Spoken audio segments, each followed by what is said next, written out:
রাতের আঁধারে এক ব্যক্তি মৃত্যুর পর দাঁড়িয়ে আছে এক বিশাল সমতলে। চারপাশে অদ্ভুত নীরবতা, শুধু দূর থেকে শোনা যাচ্ছে মানুষের আর্তনাদ।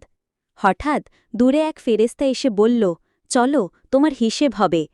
তার হৃৎপিণ্ড জোরে ধুকপুক করতে লাগল।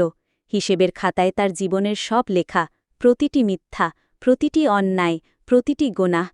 হিসেব শেষ হতেই ঘোষিত হল, তুমি আল্লাহকে ভুলে গিয়েছিলে, আজ আল্লাহও তোমাকে ভুলে গেলেন। তার চোখের সামনে খুলে গেল জাহান্নামের দরজা।